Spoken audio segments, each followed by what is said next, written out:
Questions आए हैं उनको डिस्कस करेंगे। और इससे पहले मैंने एक वीडियो डाला है 2020 का, वो देख ले। सिर्फ 2 क्वेश्चन पूछे गए हैं हमारे 2020 से। हमारा पहला क्वेश्चन जो हमने पहले वीडियो में डाली है तो 4 मिनट का वीडियो, जहां पर मैं बहुत अच्छी तरीके से मैंने वहां पे समझाया है सेंट्रीपिटल और सेंट्रीफ्यूगल फोर्स के बारे में। आज हम बात करेंगे कि मूवमेंट ऑफ फोर्स होता क्या है, वही क्वेश्चन जो 2020 में पूछा गया है। तो बाबू मूवमेंट ऑफ फोर्स ये होता क्या एक्चुअली में? देखो भैया, जब भी क्या करते हैं हम फोर्स लगाते हैं एक बॉडी पर, क्या लगाते हैं हम? जब भी एक बॉडी पे हम फोर्स लगाते हैं, वो बॉडी क्या होनी चाहिए? पहले एक बार ध्यान देना, वो बॉडी हमारी पाइवेटेड होनी चाहिए। क्या होनी चाहिए? पाइवेटेड होनी चाहिए। फॉर एग्जाम्पल यहां देखो आपको, मान लीजिए हमारा एक दरवाजा है। अब ये दरवाजा क्या है हमारा, यहां से पाइवेटेड है। ये क्या हमारा पाइवेटेड है। अब ये चीज हमारे यहां से पाइवेटेड है। अब मैं क्या कर रहा हूं, यहां से मैं एक परपेंडिकुलर डिस्टेंस पे मैं फोर्स अप्लाई कर रहा हूं। क्या अप्लाई कर रहा हूं? फोर्स अप्लाई कर रहा हूं। अब जब यहां से हम फोर्स लगाते हैं तो यहां से हमको कुछ टर्निंग इफेक्ट देखने को मिलता है। क्या देखने को मिलता है? कुछ टर्निंग इफेक्ट देखने को मिलता है। मतलब कि हम यहां से फोर्स लगाएंगे और यहां से कुछ मूवमेंट देखने को मिलेगा। तो इसी चीज को हम क्या कहते हैं? मूवमेंट ऑफ फोर्स कहते हैं। बस और कुछ भी नहीं है मूवमेंट ऑफ फोर्स में। मूवमेंट ऑफ फोर्स क्या होता है? एक बॉडी हमारी जब पाइवेटेड हो, अब पाइवेटेड होने के साथ अब मैं क्या करूंगा, वहां से मैं एक परपेंडिकुलर डिस्टेंस पे फोर्स लगाऊंगा और वो बॉडी क्या करना स्टार्ट कर देगी? रोटेट करना स्टार्ट कर देगी। कहां से? थ्रू इट्स एक्सिस से वो रोटेट करना स्टार्ट कर देगी। चलो देखते हैं हमारा डेफिनेशन क्या होता है मूवमेंट ऑफ फोर्स का। The movement of a force is a tending effect. वही बताया, मूवमेंट ऑफ फोर्स क्या होता है? टेंडिंग इफेक्ट ऑफ फोर्स होता है। यहाँ पे क्लिक करका फोर्स होता है। जहां से क्या होता है, वो फिक्स पॉइंट होता है हमारा। क्या होता है? एक फिक्स पॉइंट होता है। अब यहां से क्या होना चाहिए? यही से फिक्स पॉइंट के अलोंग, मान लीजिए दरवाजा हमारा क्या एक फिक्स है, अब इसके अलोंग क्या लगा रहा हूं मैं? फोर्स लगा रहा हूं। ये यहां से लेके यहां तक ये बातें हो चुकी है हमारा, समझ में आ गया? डायग्राम में भी समझ में आ रहा है। मतलब एक बात ध्यान देना कि हम जो बाबू जो फोर्स लगाएंगे ना, ये जो फोर्स लगाएंगे वो फोर्स और वहां पे क्या होना चाहिए? परपेंडिकुलर डिस्टेंस पाइवेट पॉइंट से, पाइवेटेड पॉइंट से हमारा जो फोर्स लगेगा वो परपेंडिकुलर डिस्टेंस से लगना चाहिए। जितना अच्छा हमारा परपेंडिकुलर डिस्टेंस होगा उतना ही अच्छा हमको मोमेंटम देखने को मिलेगा। यकीन नहीं हो रहा है? तुम क्या करना, अपना परपेंडिकुलर डिस्टेंस को अपने दरवाजे के साथ थोड़ा चेंज करके देखना, तुमको यह वहां पे एहसास हो जाएगा तुम्हारा वहां पे ज्यादा फोर्स लगाना पड़ेगा। ठीक, क्योंकि जब भी अगर हम क्या करते हैं, मान लो अगर ये फोर्स हम ऐसे लगा रहे, दरवाजा है हमारा ऐसे लगा रहे, तो हमको अच्छी तरीके से मोमेंटम देखने को मिल रहा है। अगर हम क्या करें, यहाँ पे खड़े हो जाए, अब इस पे हम फोर्स लगाएंगे, क्या हमको कोई मोमेंटम देखने को मिलेगा? नहीं। तो यहां पर क्या होगा, अगर हम थ्रू इट्स एक्सिस से, जहां से वो पाइवेटेड, अगर हम उसके अलावा फोर्स लगा रहे हैं तो दरवाजा हमारा रोटेट ही नहीं करेगा। तो कहने का मतलब यहां पर समझाया गया है कि हमारा जो फोर्स लगेगा और जो डिस्टेंस होगा वो डिस्टेंस कैसा होगा? परपेंडिकुलर डिस्टेंस होगा। कहां से? पाइवेटेड पॉइंट से। और हमारा मूवमेंट ऑफ फोर्स का जो एसआई यूनिट होता है वो होता है न्यूटन मीटर। क्या होता है? न्यूटन मीटर होता है। आई होप आपको मूवमेंट ऑफ फोर्स के बारे में बहुत अच्छी तरीके से समझ में आ गया होगा। अब बात करते हैं हमारा रिलेशनशिप किसका बिट का? एसआई और सीजीएस यूनिट का। ठीक, अब जैसे कि हम बता दें, ये सेकेंड क्वेश्चन का है। अब ये बताओ भैया, 1 न्यूटन मीटर इक्वल टू कितना डायन होता है? तो तुमको बहुत अच्छी तरह से 1 न्यूटन इक्वल टू कितना होता है? 10 की पावर 5 डायन होती है हमारा। 1 न्यूटन इक्वल टू क्या होता है हमारा? ये सर अभी देखो वीडियो बना नहीं है, वो लेक्चर मैं बना लूंगा, वहां से आराम से तुम देख के समझ जाओ। पूरे चैप्टर का मैं वीडियो बनाऊंगा डिटेल से, तो वहां जाकर तुम लोग अच्छे तरीके से पढ़ सकते हो। ठीक, पर अभी के लिए ये जान जाओ कि हमारा 1 न्यूटन इक्वल टू क्या होता है? 10 की पावर 5 डायन होता है। क्या होता है? 10 की पावर 5 डायन होता है। अब ये जो मीटर होता है, अब ये बताओ, हमने तो बता दिया सर कि सर आपने बताया कि 1 न्यूटन इक्वल टू 10 की पावर 5 डायन होता है। अब मीटर को हमको सेंटीमीटर में चेंज करना होता है। अब 1 मीटर इक्वल टू कितने सेंटीमीटर होता है? कहोगे सर 100 सेंटीमीटर होता है। तो क्या हम इसको ऐसे कर सकते हैं? 10 की पावर स्क्वायर सेंटीमीटर, ऐसे कर सकते हैं हम लोग। तो वही चीज मैंने यही भी किया। 1 न्यूटन मीटर इक्वल टू क्या होता है? 10 की पावर 5 डायन मल्टीप्लाई बाय 10 की पावर 2 सेंटीमीटर। ठीक, ये हो चुका। अब 1 न्यूटन मीटर क्या बन जाएगा हमारा? 10 की पावर 7 डायन सेंटीमीटर। ठीक, ये होता है हमारा रिलेशनशिप बिटवीन इसका एसआई एंड। हेलो दोस्तों, आज हम बात करने वाले हैं 2019 के क्वेश्चंस की। ठीक, क्वेश्चन हमारा क्या कह रहा है कि अगर हमारे पास एक यूनिफॉर्म मीटर स्केल है, वो किसमें है, इक्विलिब्रियम पे है। यहाँ पर जैसे कि डायग्राम में दिखाया गया है, तुमको यहाँ पर जो हमारे यूनिफॉर्म मीटर स्केल है उसका तुमको वेट फाइंड करना है।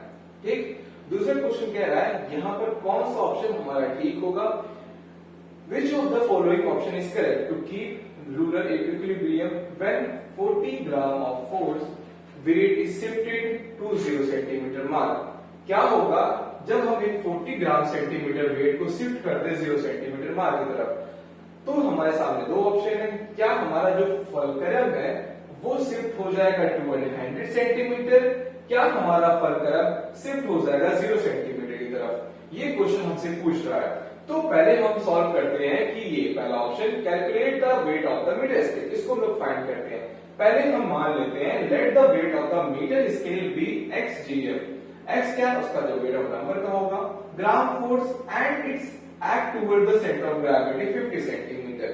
तो जैसे कि अगर हम बात कर ले एग्जांपल के तौर पर, ये हमारा एक यूनिफॉर्म मीटर स्केल है और इसकी जो लेंथ है वो 100 सेंटीमीटर होगा। सिर्फ एक क्वेश्चन है, ये बताया आप लोग कि इसकी सेंटर ऑफ ग्रेविटी कहां लाई पे करेगी। ऑफ कोर्स सर ये 50 सेंटीमीटर पे लाई करेगी। ठीक, ये पता चल गया। तो इसी वजह से हम यहाँ पर इसका जो सेंटर ऑफ ग्रेविटी मानेंगे, इसके वेट पॉइंट भी मानेंगे। ये कहाँ पे 50 सेंटीमीटर इसका जो वेट होगा, यहाँ पे जो लगा होगा हमारा इसका वेट, इसको फाइंड करना है हमारा। अब पहले हम according to the principle of momentum के हिसाब से हम एंटी क्लॉकवाइज मूवमेंट और क्लॉकवाइज मूवमेंट को इक्वल सॉल्व करना है। ठीक, यही कहता है हमारा। तो एंटी क्लॉकवाइज मूवमेंट हमारा क्या है, 40 क्या हमारा मास है, 40 क्या है हमारा मास है और 25 ये सेंटीमीटर है। मतलब कि ये कहां से है मैं बताता हूं अभी कहां से आया ये। ठीक, 30 सेंटीमीटर हमारा क्या था, फलक्रम था। 30 सेंटीमीटर पे हमारा फलक्रम था। अब यहां से इस वेट की दूरी मतलब कितने पे था हमारा, 5 सेंटीमीटर था। तो इसकी और इसकी बीच की दूरी कितनी हो जाएगी, तो हम 30 माइनस 5 करेंगे तो हमको क्या मिल गया, 25 सेंटीमीटर मिल गया। तो आई होप ये समझ में आ गया होगा ये 25 ग्राम 4 सेंटीमीटर कहां से आ गया। ठीक, अब क्लॉकवाइज मोमेंटम में क्या हो रहा था हमारा, अब x हमारा जो मास था, डिस्टेंस क्या है 30 सेंटीमीटर और 50 सेंटीमीटर के बीच की जो डिस्टेंस है वो 20 सेंटीमीटर है। कैसे है, इन दोनों को हम माइनस कर देंगे तो निकल आएगा हमारा 20 सेंटीमीटर। ये आई होप समझ में आ गया होगा। तो when the metre is in equilibrium balance, जब हमारा एक मीटर स्केल बैलेंस हो जाएगा तो क्या करना होगा, तो clockwise momentum equal to anti clockwise momentum, तो उसको प्रूव करना है आपको एक्चुअली में। तो x multiply by 20 equal to 40 multiply by 25। ठीक, तो क्या करेंगे, यहाँ पर ये मल्टीप्लाई में है, यहाँ पे ये मल्टीप्लाई में, तो नीचे आएगा और डिवाइड हो जाएगा। तो 40 मल्टीप्लाई बाय 25 ये क्या हो जाएगा हमारा, तो ये क्या हो जाएगा हमारा 1000 डिवाइडेड बाय 20। अब हम क्रॉस करेंगे तो हमारा जो आंसर आएगा वो क्या आएगा हमारा 50 आएगा। 50 ग्राम फोर्स क्या आएगा हमारा, 50 ग्राम फोर्स आएगा। तो हमको ये जो वेट था मीटर स्केल का ये हमको मिल चुका। तो क्या होगा, weight of the metre scale कितना मिला हमारा भैया, 50 GF मिला। तो हमारा जो फलक्रम होगा ये कहां शिफ्ट होगा, ये टुवर्ड 0 सेंटीमीटर शिफ्ट होगा। कहां पे शिफ्ट होगा भैया, टुवर्ड 0 सेंटीमीटर पे हमारा फलक्रम शिफ्ट हो जाएगा। आई होप ये क्वेश्चन आपको अच्छी तरीके से समझ में आ गया होगा। ठीक, अब हम बात करते हैं अगले क्वेश्चन की। हमारा ये न्यूमेरिकल हमारा 2018 में पूछा गया है। तो ये न्यूमेरिकल हमसे कहता क्या है, कह रहा है कि half metre rod is pivoted. Half metre rod क्या हमारी पाइवेटेड है, कहां पर पाइवेटेड है, अब सेंटर पे पाइवेटेड है विद अ वेट ऑफ 2। मतलब यहाँ पर दो वेट है, एक वेट हमारा 20 GF है और दूसरा वेट 12 GF है। ये सस्पेंडेड है एक पर्टिकुलर डिस्टेंस पे, हमारा दोनों वेट शिफ्ट है। जैसे कि बात करते हैं, एक वेट हमारा 6 सेंटीमीटर पे है, दूसरा वेट हमारा 10 सेंटीमीटर पे है। ठीक, पाइवेटेड रिस्पेक्टिवली एज शोन बिलो। यहाँ पर हमारा डायग्राम दिया है, यहाँ पर तुमको बताया गया, मतलब कि बताया गया था कि हमारे 20 GF फोर्स हमारे यहाँ सस्पेंडेड है। फलक्रम से इसकी जो डिस्टेंस है वो कितनी है, 6 सेंटीमीटर है। और हमारा जो दूसरा वेट है 12 GF, ये शिफ्ट है हमारा 10 सेंटीमीटर की दूरी पर। और मैंने बताया था ये हमारा क्वेश्चन क्या है, हमारा यूनिफॉर्म स्केल है। यूनिफॉर्म स्केल है कितने का है हमारा, 50 सेंटीमीटर का है हमारा।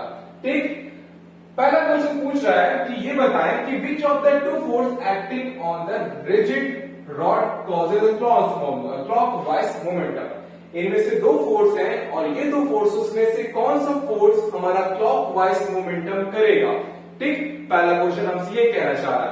दूसरे क्वेश्चन की हम बात करते हैं, कह रहा है is the rod is equilibrium, क्या ये रॉड हमारा इक्विलिब्रियम में है। ठीक, ये आगे हम सॉल्व करेंगे कि है कि नहीं, उसके बारे में बात करेंगे। तीसरा क्वेश्चन क्या है हमारा कि the direction of the 20 GF force is reverse, what is the magnitude of the force on the rod. अगर हम ये 20 GF फोर्स को रिवर्स कर दे, क्या कर दे, रिवर्स कर दे, तो हमारा मैग्नीट्यूड ऑफ फोर्स रॉड पर जो लग रहा है वो क्या होगा। चलिए हम लोग फाइंड करते हैं पहले क्वेश्चन को। पहला क्वेश्चन क्या होगा, yes the force of the 12 GF causes torment. इन दो फोर्सेस में हमारा लागू कौन सा, 12 ग्राम फोर्स या 20 ग्राम फोर्स में से हमारा 12 ग्राम फोर्स क्लॉकवाइज मोमेंटम करेगा। क्या करेगा, हमारा 12 gram force causes the clockwise momentum. समझ में आ गया। अब तो हमारा ये क्या है, हमारा एक यूनिफॉर्मिटी स्केल है, कितना हमारा 50 सेंटीमीटर यूनिफॉर्मिटी स्केल है। फलक्रम से हमारी जो डिस्टेंस है वो 6 सेंटीमीटर और यहां से डिस्टेंस वो 10 सेंटीमीटर है। पहले हमको सॉल्व करना है क्लॉकवाइज मोमेंटम का। ठीक, किसको सॉल्व करना है, क्लॉकवाइज मोमेंटम का हम लोग देख लेते हैं क्या होगा। तो ये बताओ हमारा वेट क्या है, हमारा वेट 1 का, मतलब वेट 1 की बात करते हैं। हमारा वेट क्या है, हमारा क्लॉकवाइज मोमेंटम का जो क्या होगा, हमारा 12 GF मल्टीप्लाई बाय जो हमारी जो लेंथ है वो कितना है हमारा भैया, 10 सेंटीमीटर है। क्या है, 10 सेंटीमीटर है। अब जो हमारा आंसर निकल रहा है वो क्या निकल रहा है, हमारा 120 ग्राम 4 सेंटीमीटर। ये हमारा निकल गया क्लॉकवाइज मोमेंटम का। अब बात करते हैं हम लोग एंटी क्लॉकवाइज मोमेंटम की। किसकी बात करने जा रहे हैं, एंटी क्लॉकवाइज मोमेंटम। देखो तुम लोगों को अच्छे तरीके से, एंटी क्लॉकवाइज मोमेंटम की बात करने वाले हैं। तो एंटी क्लॉकवाइज मोमेंटम में हम बात करते हैं वेट 2 की और लेंथ 2 की।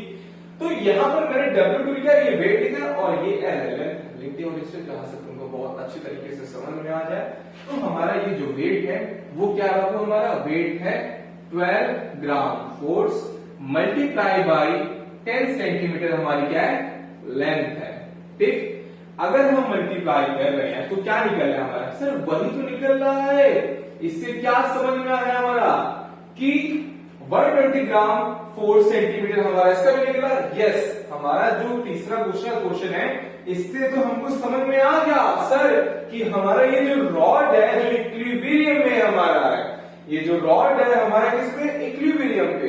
According to the principle of momentum, ये क्या कहता है, हमारा क्लॉकवाइज मोमेंटम और एंटी क्लॉकवाइज मोमेंटम हमारा इक्विलिब्रियम में रहना चाहिए। तो क्या ये दोनों इक्विलिब्रियम में नहीं है? अरे भाई साफ साफ दिख रहा है 120 ग्राम 4 सेंटीमीटर और 120 ग्राम सेंटीमीटर ये एक दूसरे से क्या है, इक्वल है। तो yes the rod is equilibrium, yes the rod is in equilibrium. समझ में आ गया दूसरा क्वेश्चन हमारा क्या कहना चाहता है। अब हम बात करते हैं तीसरे क्वेश्चन की। ठीक, तो तीसरा क्वेश्चन क्या कह रहा है हमारा, the direction of the force 20 gram force is reversed, what is the magnitude of the force on the rod. अगर हम इस बाबू 20 ग्राम फोर्स को क्या कर दे, रिवर्स कर दे, तो उस मैग्नीट्यूड ऑफ फोर्स क्या है जो रॉड पे लग रहा है हमारा। ठीक, चलिए देखते हैं, पहले हम इसको इरेज कर दें।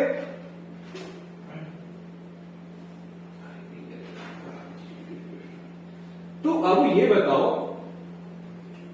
जाहिर सी बात है हमको समझ में आ रहा है, अगर हम 20 ग्राम फोर्स को रिवर्स कर दें तो रिजल्टेंट मूवमेंट क्या होगा। पहले बात करते हैं रिजल्टेंट मूवमेंट। ठीक, रिजल्टेंट मूवमेंट क्या होगा, 120 ग्राम फोर्स, मैंने वहां पे क्या करना है, मतलब इस 20 ग्राम फोर्स को हमको रिवर्स कर देंगे तो क्या होगा, 120 ग्राम 4 सेंटीमीटर प्लस 120 ग्राम 4 सेंटीमीटर। तो क्या हो रहा है, हमारा जो आंसर मिल रहा है हमको क्या मिल रहा है, 240 ग्राम सेंटीमीटर।